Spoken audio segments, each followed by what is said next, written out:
picking up in Wonderland, and we're on page 161. Rose. Wait! Stop! Mavis was running after the van, but it didn't stop. It kept going until it disappeared from sight. Mavis stopped running and stomped her foot. Dang it! Rose ran to catch up with her. What's wrong? She said. What's wrong? Didn't you hear what that man said? About what? About Henry. Mavis gestured in the direction where the van had disappeared. He said Henry doesn't race anymore. So why is he there? Well, I guess, we have to go there, Mavis said. Rose had a bad feeling that Mavis was about to talk her into doing something she wouldn't want to do. Go where? She asked, but she knew the answer. Wonderland, Mavis said, throwing her arms out and then dropping them with a loud slap against her legs. Yep, Rose had been right. Mavis was going to try to convince her to go to Wonderland, but that would be crazy. In fact, that would be the craziest thing Rose had ever done. Crazier than going back in those woods where she wasn't supposed to go. Crazier than taking those little quiches her mother always kept for company. Crazier than bringing Henry to Mr. Duffy. Don't you get it? Mavis said. If Henry isn't racing anymore, then what's he doing there? What happens to the dogs who don't race? Maybe they get sent to a dog pound or something. Let's go find out. How are we going to go to Wonderland? I don't even know for sure where it is. And I know it's way on the other side of the highway. I'm not even allowed to go near the highway. We'll ride bikes. We can do it. Then Mavis started rambling on and on about how they would go to Wonderland and find Henry. Mavis always made everything sound so easy. Suddenly, there were two Roses. One Rose wanted to say no. She wanted to say, forget it. She wanted to go back home and sit in Grace's room by herself. But the other Rose wanted to do their special handshake and say, let's go for it. But both Roses just stood there listening to Mavis, making everything sound so easy. Page 164, Mavis. Geez, you would have thought I'd committed a crime or something, Mavis's mother said as she took pizza out of the microwave. It looked like a sugar bowl to me. How was I supposed to know it was for the salt? She cut the pizza into slices and dropped one onto a paper plate for Mavis. Who ever heard of a salt cellar anyway? She said. While Mavis ate her pizza, her mother went on and on about Mrs. Tully, how she'd gotten so irritated when her mother didn't know how to cook artichokes. And who cares whether you serve the chicken platter from the left or from the right? And what's the point of having dishes that you can't even put in the dishwasher? But Mavis wasn't listening. She was thinking, could she convince Rose to go with her to Wonderland? If she could, where would they get another bicycle? Mavis had only seen one in the garage. If they did get another bicycle, would they be able to find Wonderland? And if they did, could they get in? If they got in, would Henry still be there? So many questions. Rose, page 166. When the Ode to Joy doorbell rang, Rose opened the front door, and there was Amanda Sim. I'm selling raffle tickets for my swim team, Amanda said, to raise money for our meet in Birmingham. How much are they? Rose asked. They're $5 each, and there are a bunch of prizes, including a weekend timeshare condo in the Smoky Mountains, Amanda said. Will you ask your mom? Sure, just a minute. Rose found her mother on the screen porch reading and told her about Amanda's raffle tickets. Her mother said she would buy 5. When Rose returned to the front door with the money, Amanda thanked her and turned to leave. Wait, Rose said. Amanda waited. Rose shifted from one foot to the other. In her head, she argued with herself. Ask her. Don't ask her. Ask her. Don't ask her. And then she did. Can Mavis and I borrow your bike? She asked. Amanda narrowed her eyes. What for? Just to ride. Ride where? Then Rose argued with herself again. Fib. Don't fib. Fib. Don't fib. And then she did. To ride around Magnolia Estates, she fibbed. Maybe we could come to some of your swim meets. Amanda cocked her head. and had skeptical written all over her face. If she didn't answer soon, Rose was going to slam the door and run up to Grace's room. But then Amanda said, "Sure, I guess so." Rose couldn't wait to tell Mavis that she had asked Amanda about borrowing her bike. She was so proud of herself that she called Grace and told her about Mavis's crazy plan to go to Wonderland. "No way," Grace said. "Yes way." "Rosie, that's awesome," Grace said. "I'm so glad you have a friend like Mavis." "Yeah, me too." But of course, Rose didn't tell Grace that she didn't really want to go to Wonderland, that the thought of riding her bike across the highway gave her a stomachache, that she could never be as brave and adventurous as Mavis was. That evening, the Magnolia Estates Garden Club sat on the Tully's patio, sipping sweet tea and talking about Mr. Duffy. Rose sat on the window seat in Grace's room and listened with a knot of dread growing inside her. "Sometimes I wonder if he's going deaf," one lady said. "I specifically told him my niece was coming last Tuesday, and he swears up and down I never did." "When Wanda Lawrence came to hang my new drapes," another lady said, "she told me he had been sleeping when she stopped at the gatehouse." The others mumbled things like, "Good heavens," and "Seriously?" Rose could picture them down there nibbling on their quiches and nodding at one another. And it made her feel terrible when she realized they were right. But was Mavis right? If Mr. Duffy had another dog to love, would he really be like his old self again? And could he ever love Henry the way he had loved Queenie? But that didn't matter anyway, because Henry belonged at Wonderland. Still, Mavis had a point. If Henry wasn't racing, why was he there? Then one of the ladies down on the patio said, "Well, personally, I think it's time to discuss Mr. Duffy at our next board meeting." Those words hit Rose hard, like a punch. So she made a decision right then and there. She would go to Wonderland with Mavis. Henry, page 171. When the bald man named Roger opened the crate and let Henry out of the van, the dog's heart sank. Just as he had suspected, he was back at Wonderland. Henry didn't understand what was going on in a place where he had lived his whole life. First of all, he wasn't racing anymore. Why? He had been racing for as long as he could remember, and now he wasn't.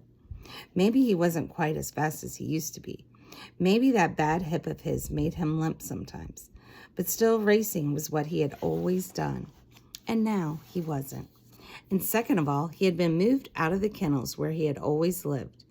Now he was in a new building where every few days one of the dogs left and didn't come back. Where were they going? Why weren't they coming back? Maybe something bad was happening to them. Henry felt scared and confused. He was convinced he shouldn't stay here in this new place. He would wait for just the right time.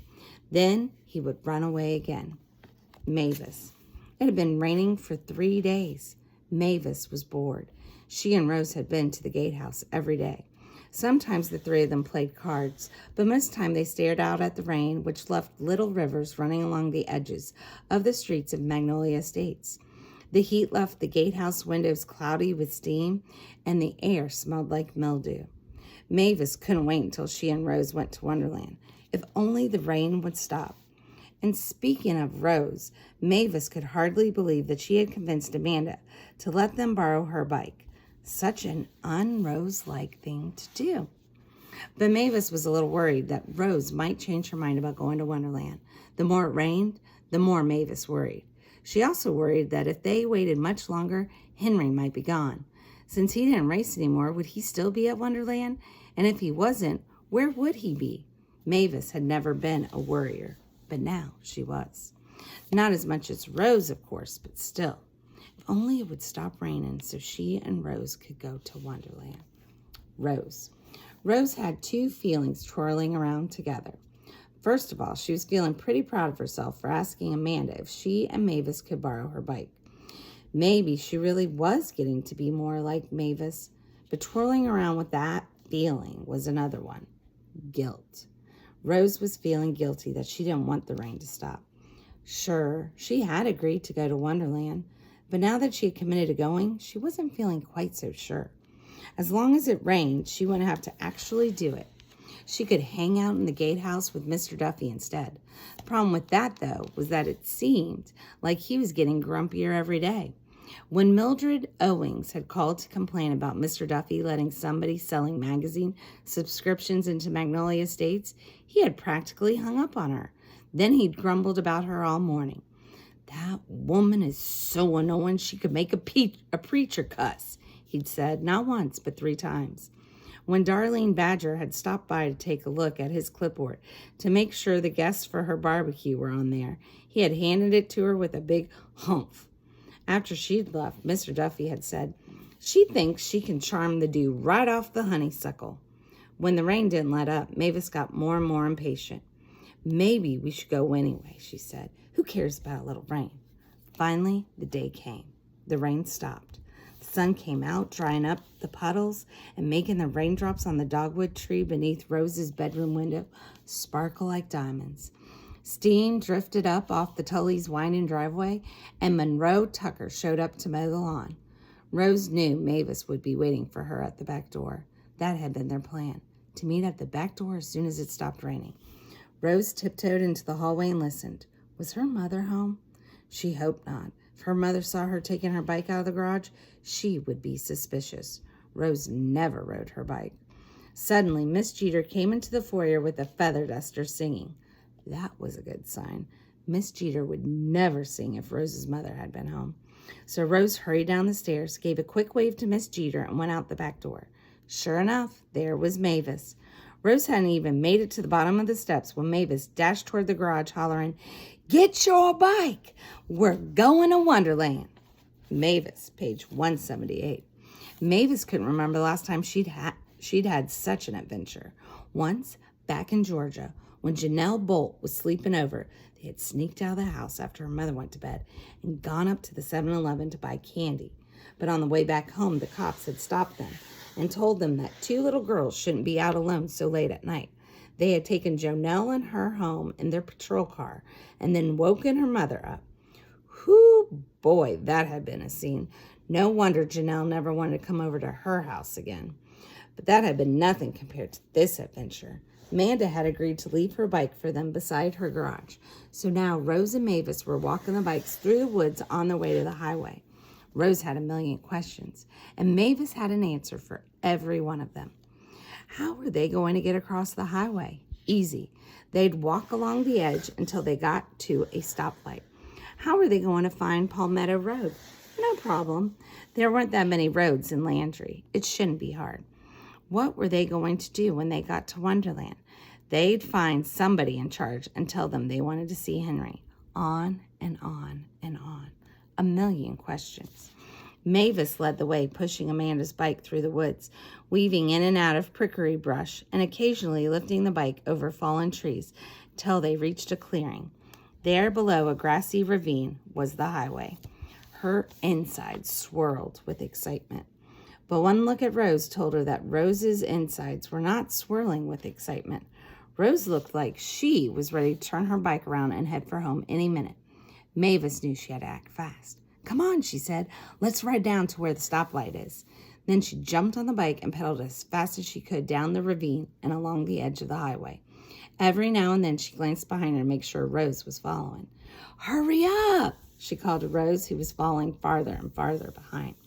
When she got to the stoplight, she waited for Rose to catch up. If everything went according to her plan, they would find Wonderland over there on the other side of the highway. Then they would find out where Henry was. She was sure that everything about her plan was perfect. Rose. As Rose pedaled hard to keep up with Mavis, she once again had that feeling that there were 2 Roses.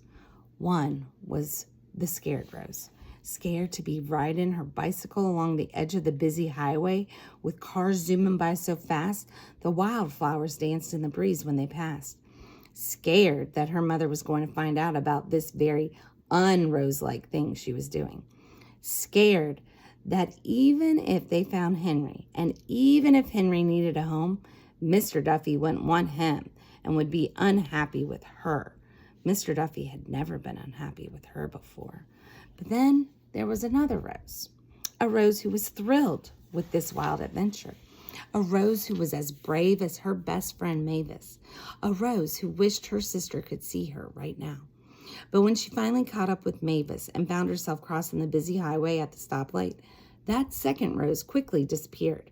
Why had she let Mavis talk her into this? But it was too late to turn back now. They were already across the highway, and Mavis was hollering, "Follow me!" And so she did.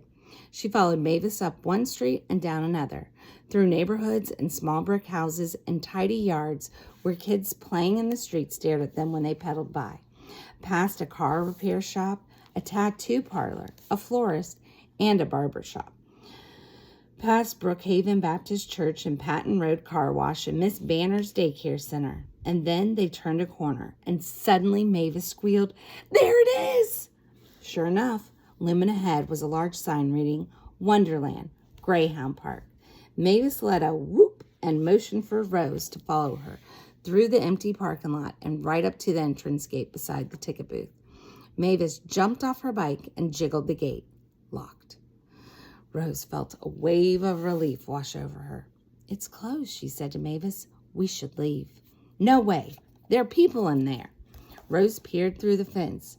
Inside the park were folks wearing red caps or T-shirts with Wonderland on them. Some were walking dogs that looked a lot like Henry. "Hey!" Mavis called through the gate. No one seemed to notice. "We should leave," Rose said again, glancing back in the direction of the highway. She reached into her pocket and rubbed Grace's silver dollar. Mavis waved and hollered at folks inside of Wonderland until finally some woman with a bushy gray ponytail under her Wonderland cap came to the gate and asked Mavis what she wanted. "We're looking for a dog," Mavis asked. "A rescue dog?" the woman asked. Mavis's face lit up. "Yes, a rescue dog. Right, Rose?" Rose nodded. "Do you have an appointment?" the woman asked. Rose couldn't believe her ears when Mavis said yes. Mavis sure was a good fibber. She even looked one bit guilty. Rose felt a wave of admiration. The woman unlocked the gate, and just like that, Rose and Mavis were inside Wonderland. Mavis could hardly believe how great this adventure was turning out. She had actually found Wonderland, and now she had convinced someone to let them in. Wonderland was a hustle-bustle of activity. Everywhere Mavis looked were dogs. Dogs on leashes. Dogs in kennels. Dogs playing in grassy fenced areas. And all the dogs looked a lot like Henry, with long skinny legs and long pointy noses. Mavis kept saying to Rose, "Isn't this cool?" And "Did you see that?" Rose would nod or shrug. Mavis wished that Rose was having as much fun as she was, but it didn't seem like she was.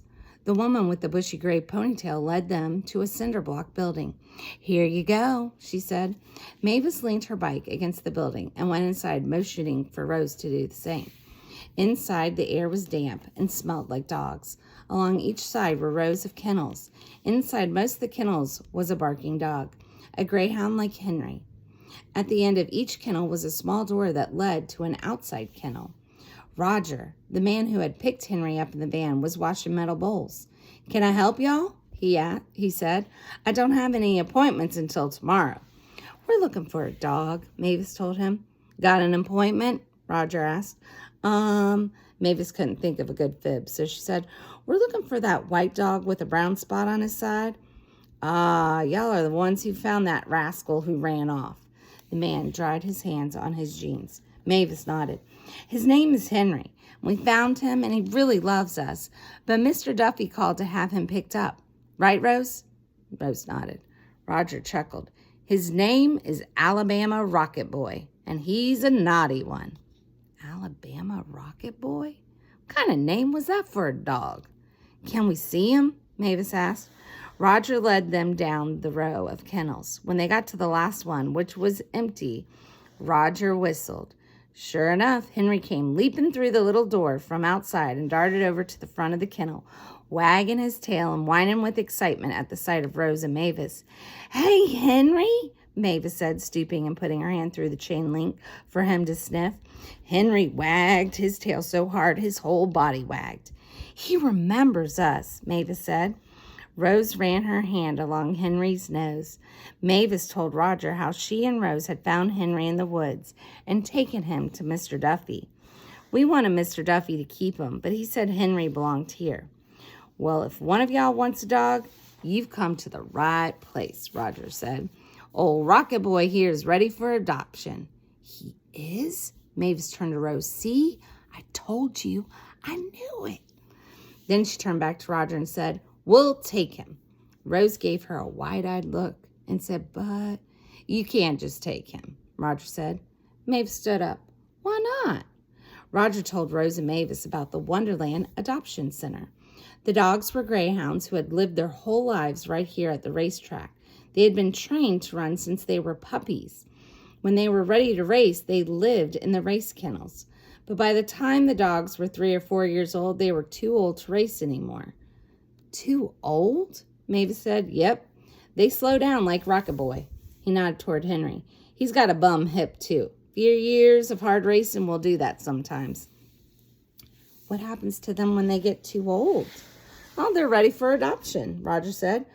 I try my best to find them a good home. Really? Mavis looked at Rose. Then we'll adopt him, right, Rose? Whoa now, Roger said. It don't happen like that. For one thing, you'll have to have a grown-up with you. And then there's paperwork and interviews and home inspections and stuff. Mavis felt her shoulders droop.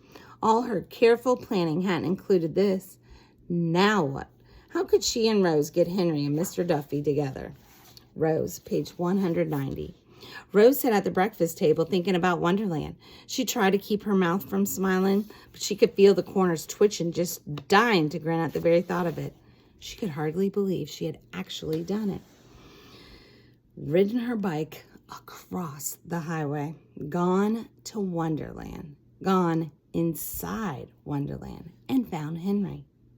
Rose's insides were dancing with the giddiness of this amazing thing she had done. Maybe she was starting to become like Mavis, or at least a little bit like Mavis. Sure of herself and brave. Well, sort of sure of herself, and kind of brave. Rose couldn't wait to call Grace and tell her all about it. What's so funny, Rose? Her mother asked, jolting Rose out of her happy Wonderland thoughts. Nothing. Rose forced her starting to smile mouth to straighten out and concentrate on the French toast on her plate. Brenda Putnam is organizing a mother-daughter book club for Magnolia Estates, her mother said. Rose swirled her fork around in the puddle of maple syrup on her plate and thunked her heels against the legs of her chair. She stared at her plate, knowing her mother would have had that familiar look of disapproval on her face.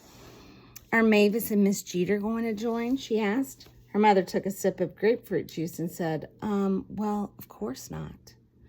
Rose looked up. Why not? The club is for Magnolia Estates, Rose. But they live in Magnolia Estates. Her mother glared at the newspaper Mr. Tully held in front of his face, sending lasers of disapproval at his silence. Mr. Tully cleared his throat and turned a new page of the paper. Mrs. Tully set her fork carefully on the edge of her plate, leaned forward, and whispered, Please, Rose, Miss Jeter is in the kitchen, might hear you. Rose was surprised to feel that tiny seed of bravery she had been feeling earlier begin to grow. She sat up and straight and said, If it's a club for mothers and daughters who live in Magnolia Estates, then that means every mother and daughter. She glanced over at her father, who lowered the newspaper and winked at her. Rose winked back, then turned to her mother and said, Right? Rose felt herself smiling. She felt herself being confident and brave. She felt herself being like Mavis. But then this scene of amazing bravery was interrupted when Mr. Tully excused himself to grab his briefcase and head to work. Miss Jeter burst through the swinging door from the kitchen to gather the breakfast dishes. Mrs. Tully sat red-faced and silent. Rose swiped her finger through the maple syrup on her plate, licked it off with a loud slurp, and headed outside to meet Mavis. Today, they were going to tell Mr. Duffy that he could adopt Henry. And we are stopping at page 193. I will see you later to continue to find out about what happens with Henry.